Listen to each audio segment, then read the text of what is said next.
loolu dañuy daal di ñëw si tension bi nga xam ni itam doon nañ ko wax entre Ousmane Sonko et les magistrats en tout cas nag Arfan y a une information selon laquelle ñi ngi daal démentir boobu de information que ni rencontre boobu li tax amul mooy la sortie justement d'Ousmane Sonko donc nag mooy le député Amadou Ba Mamor du parti Pastef les Patriotes moo daal di monter exactement au créneau sur le nid pour démentir formellement les informations parues dans certains médias notamment le quotidien selon lesquels le Premier ministre Ousmane Sonko aurait sollicité une rencontre avec l'Union des magistrats du Sénégal qui aurait décliné l'invitation suite à poste bi nga xam ni itam def na ko ak sortie bi nga xam ne def na ko exactement sur certains magistrats donc nag Arfan le parlementaire mi ngi dénoncé ce qui qualifie de désinformation totale et de tissu de mensonges orchestrés visant à créer artificiellement des tensions entre le pouvoir exécutif, la magistrature et les forces de défense et de sécurité. Donc on a déjà ces médias souvent les mêmes, dont celui de Madiabal, sont dans une désinformation totale en annonçant sans vergogne que l'UMS aurait dit niet à une rencontre avec le PM Ousmane Sonko. Enfin, naka na ko daal di jàngatee encore une fois moom Amadou Ba mu ñuy attaqué ñun la presse. waxoon naa ko fii démb heureusement 5 TV a démenti cette information. Je l'ai dit ici. suñ ñu ñuy seetaan sax mën nañu maa témoigner dama ne loolu amul c'est faux. Ousmane Sonko. mais non avis non réaction. amul Fallou amul. Ousmane Sonko n'a jamais cherché à rencontrer les magistrats parce que amul benn solo. Il y a même pas de but. L'objectif c'est quoi? De rencontrer les magistrats pour parler de quoi? Amul. Mais les urgences de l'heure Arfan, c'est-à-dire la sortie. Les urgences de l'heure ne sont pas dans les magistrats. Parce que on est problème au Sénégal, surtout c'est la justice Arfan. Oui. Le président de la République mënul def. Premier ministre def ko. Président rencontré na fi la semaine dernière les magistrats, le conseil supérieur de la magistrature. Tu crois que président lu mu waxtaanul ak magistrat yi premier ministre moo ko mën a def moo tax ma ne la yow il faut arrêter la désinformation. L'information parie au niveau de la presse c'est uniquement de la désinformation. Le premier ministre ne cherche pas à rencontrer des magistrats, c'est de la désinformation. Amul, c'est faux. Soyons sérieux, Fallou, les urgences sont ailleurs. Je crois que le débat là a été posé hier. Vous faites que am nga benen point nga génné point bi ñu dem fofu parce que li non li tax ñu taxaw ci moy l'attaque exactement d'Ousmane Sonko sur ces magistrats ba sax nay leer génn que ni Ousmane Sonko ne préciser turu magistrat yi nga xamni itam japp nañ que ni ñi li ñuy doxal du yoon concrètement à fond ça mérite ñu daal si taxaw ci parce que c'est des attaques yoo xam ne dem na si li nga xam ne que moo di magistrat yi alors naka ndaa di gisee la réaction de Nayler moom nee na Ousmane Sonko cité exactement turu magistrat yooyu noonu mais Nayler moom xalaatam la joxe jàpp ne Ousmane Sonko jot na mu cité li nga xam ne que moo di tur yi non Nayler ngay wax waaye yow ma ne yow léegi la question man sama position joxe naa ko dëmb nee naa la man gisuma ci benn importance Nayler bu waxee loolu xalaatam la joxe sëñ bi. Moi, je ne suis pas dans les secrets de Dieu. Je ne suis pas dans les secrets de Dieu. Sinon, exactement, juste parce que transparent. Fallo, tu ne peux pas me forcer de dire ce que je ne dois pas dire. Fallo, toi aussi. Ok, je ne te force pas, Alphonse, mais c'est une question. Mais c'est une question. Est-ce que Diaponi... Point. Je ne reviens pas là-dessus. Nailer Bouahelolo, Khalatam la je respecte sa position. Est-ce que Diaponi... Filayam. Je t'assure, Filayam. Je t'assure. Fallo. Lolo waxna ko ci demba waxati. Franchement. À moins que ça t'arrange. Moi, tu veux tellement parler de ça. Mais Japon, les Sénégalais peut-être ont le droit de savoir exactement sur ces accusations, justement sur certains magistrats. Dans mon accusation, Ousmane Sonko. Le régime de Macky Sall. Ñaata magistrat lañu buntu xatal fi. Au moins, ils ont dit que Ousmane Sonko a attaqué des magistrats. Macky Sall a refusé 2 décisions de la justice. Et ay magistrats ñoko joxé.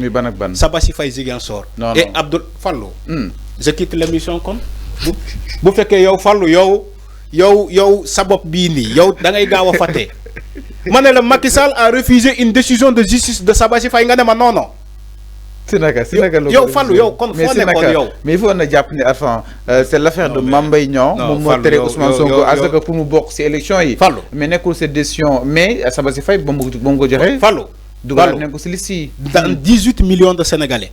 Tu es le seul à dire que non. Mais tu m'as surpris. Mais en fait, c'est pas qu'on peut Fallou. Non, enfin, le débat. Il n'y a pas un débat. Non, soit le débat demande Arfan. Mais naka le Macky Sall bañ appliquer cette décision pour savoir si Fallou, tu as dit devant tous les Sénégalais unis cette année, tu as dit non. Devant tous les Sénégalais unis cette année, tu as osé dire non. Je t'ai dit, Macky Sall a refusé 2 décisions de justice. Tu as dit non. Ok, mais je t'ai dit, dans Sabassy Faye, on a dit que Ousmane Sonko, il est rétabli dans ses droits. Macky Sall a dit non, et sa justice. On ne va pas appliquer la décision. La deuxième décision, on est revenu au tribunal hors classe de Dakar. C'est toujours sur la décision. Le juge de quoi, Abdoulaye Ndiaye, je ne sais pas un nom comme ça. Il a dit la même chose que Sabassy Faye. Macky Sall a dit non et sa justice. Yow ñun netali wuñu dañ ko féké daaw geej la. Ñun ñoko féké yow nga féké ko. Yow Fallou tu oses dire aux Sénégalais non lolu amul. Est-ce que tu es sérieux toi? Tu es sérieux ce que tu dis? Alors mais avant quand on a utilisé un agent judiciaire de l'État pour défendre un dossier qui n'est pas financier dans ce pays. Faté xaju fi hein? Fallou ñun ay journaliste lañu bu fekkee yow tu n'es pas journaliste. Demal nga jàngiwaat. Mais parce que ñun dañuy gaaw a fàtte.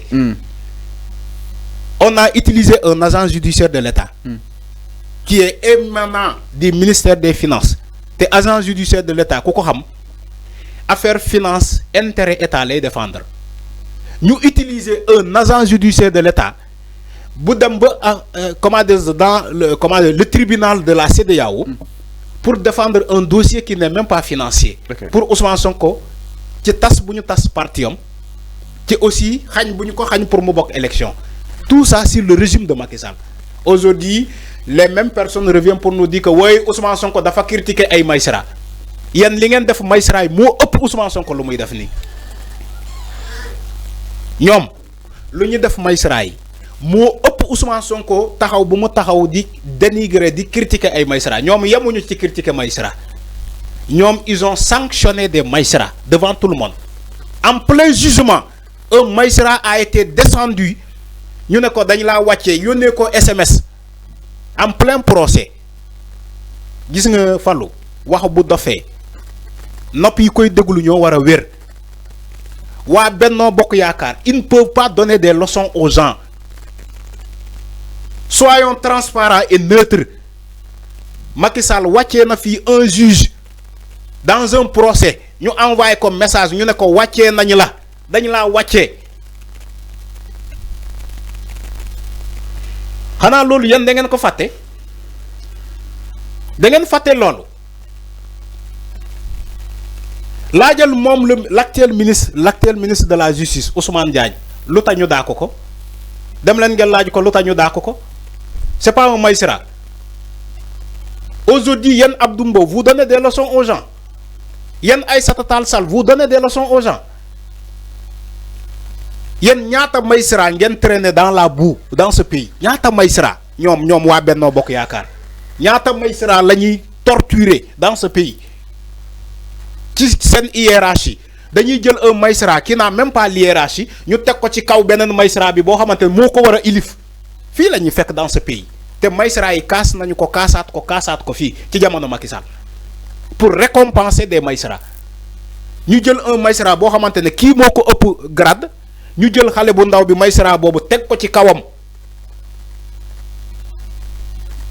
yéen Macky Sall lu mu def Maïsra yi Ousmane Sonko deful sa xaaj bi Ousmane Sonko dafa mën a def xaaj bu Macky Sall defoon Maïsra yi demal nga laaji see Maïsra la anañu où est le juge Téliko ana Téliko Souleymane Téliko anamu où est le juge Souleymane Téliko anamu dama leen nga laaji andi leen Téliko mu ñëw defu seen témoignage yéen tey ngeen di taxaw di naan wéy Ousmane Sonko wéy def na li ay Maïsra Ousmane Sonko nañu cité Maïsra yi defoo loolu yéen vous avez oublié l'affaire Souleymane Téliko Macky Sall lan la deful Souleymane Téliko Fallou man suma toogee ci plateau xam-xam laay wax tuumaluma kenn j'amène des faits yoo xamante ne sénégalais dañ ko fàtte ma andi les faits là di ko partager avec les sénégalais yi ñuy seetaan émission bi. loolu moo ma toogloo fii. sinon j'aurais quitté ce plateau dem sama yoon. bul dem toogal nag Arfan nag toogal bul dem. yéen vous osez dire aujourd'hui que Ousmane Sonko moo saaga ay Maïsara. non bul dem Macky Sall lan la fi deful ay Maïsara. ay Maïsara taxaw nañu fii di def ay témoins di ne ma jàppale leen ma sama ma vie est en danger ay Maïsara ma vie est en danger c'est pas des Maïsara ci jamono Macky Sall des Maïsara traqués par le régime de Macky Sall traqué laa la wax traqué ba ñuy taxaw di naan ma vie est en danger des militaires ont été traqués ci le régime de Macky Sall ba ñuy def ay poste di naan woy ma vie est en danger. Des gendarmes ont été traqués dans le régime de Macky Sall. ana ñoom waa ji bu ñu nommé kii ASP directeur de ASP nu mu tudd capitaine Touré. Seydina Omar Touré. c'est pas un gendarme. Macky Sall lan la ko deful dàqu ko Macky Sall ñaata militaire la relever seen fonction similaire dàq leen ci xaj ñaata ministre ñaata militaire. ñaata gendarme la ñuy wàccee fii dàq leen ci seen liggéey ci Macky Sall moo ko def aujourd'hui vous donnez des leçons aux gens militaire disparaît wutu fii ak gendarme ana Fulbert Sambou ana Didier Badji ana ñu aujourd'hui vous donnez des leçons aux gens ana François Mancabou où sont ces personnes là. Ana juge Souleymane Teliko où sont ces personnes là yéen da ngeen fàtte loolu ah yéen kon yéen vous oubliez tellement vite da ngeen gaaw a fàtte Ousmane Sonko wax na lu mu wax kenn ngeen bëgg a lekk nit ñi dinaan wooy saaga na ay Maïsara alors que yéen li ngeen fi deful amul yéen li ngeen fi deful amul. Vous avez menacé la vie des Maïsara ici dans ce pays pendant 12 ans ngeen di traquer ay Maïsara di leen buntu xatal ñeneen ñi ngeen dàq leen ay militaires les corps les plus sensibles xam nga hier tu parlais des corps sensibles tu as dit les Maïsara c'est un corps sensible les militaires c'est pas un corps sensible ñaata ministre ñaata militaire lañu wàccee fi ci régime Macky Sall ñaata militaire la ñu dàq ci seen fonction fi ñaata gendarme la ñu dàq ci seen fonction fi ba ay militaire di def ay poste di naan jàppale leen ma vie est en danger. mais loolu lépp c'est bien beau Arfan Macky Sall li mu fi defoon moom kenn d'accord aussi mais ce n'est pas une raison waaye comme ce n'est pas benn prétexte pour nga war a mën a défendre cette position bi Ousmane Sonko amee si magistrat. gis nga li ngay wax nii. loolu sama xalaat laa wax Arfan. moo tax ma ne la li ngay wax nii moo sonal Pastef. ok. Ce n'est pas une raison. C'est-à-dire que Macky Sall def ngeen bëgg comparer ko parce que Macky wàllam wéy na Arfan. li ngay wax ni li nga fi wax ni lépp c'est bien beau. gis nga li nga wax ni mais dañuy projeter vers l'avant quand même. gis nga li nga wax ni moo sonal Pastef actuellement. Pastef dañu leen gëmloo ni que yéen waroo leen def li Macky def Macky lu def baaxul kenn xam ñëpp xam ne lu Macky lu def. gis nga moo tax mais moo tax ñu war a changer. moo tax ñoom Pastef ñu nar a sànku nag. ah ñu nar a sànku parce que yéen boo leen dugalee loolu ci seen bopp. ñoom dinañu accepter ku saaga Ousmane Sonko nga ne comme bëgguñu def comme Macky Sall lu mu defoon léegi dañuy bàyyi ñu saaga Sonko. yéen ne Macky Sall lu mu def baaxul donc yaruñu si ñëwaat. Fallou weesu na. Fallou. Macky Sall lu mu def dara baaxu ci. waaw kon weesu na. mais il n'est pas dit que un chroniqueur ou bien un journaliste war na toog ci plateau du saaga nit. kan moo ko cautionné après bu ñu ko jàppee ñu ne non vous êtes en train de copier. ce que Macky Sall a fait. tamit waruñoo nangu ñoom tamit ñu daw lool. tamit waruñoo nangu ñuy attaquer magistrat yi. loolu kay on est bien d'accord. dama ne Fallou. il faut arrêter ce que vous dites. Ouais, on est bien d'accord sur ça. C'est très dangereux. Non, on est bien d'accord sur ça. C'est très dangereux ce que vous êtes en train de faire. Comment? Quoi? D'inciter aux gens à insulter les gens. Non, bu kenn insulter kenn. Bu kenn insulter kenn. yaa ngi dégg. waaw saaga moom jaru ko. Parce que c'est un débat dans l'espace public. moo ne li woon say idée cautionné ñu ay saaga te du nga ko cautionné franchement. moo tax on ne cautionne pas les insultes. Il faut que le débat se limite exactement sur des idées bien fondées et bien réfléchies, c'est ça. Enfin, jaratuñu ci taxaw par rapport ak wàllu wu mel jëm si li nga xam ne que moo di les éclaircissements de Amadou Ba sur cette supposée rencontre entre Ousmane Sonko ak li nga xam ne que moo di les magistrats donc nag moom weddi na ko yooyu mooy kàddoom. Alors ñu daal ñëw itam si leen du côté de la régie exactement ginnaaw loolu avant dañu daal ñëw si réquisitoire bu APR. Alors Aïssata Sall moom mi ngi daal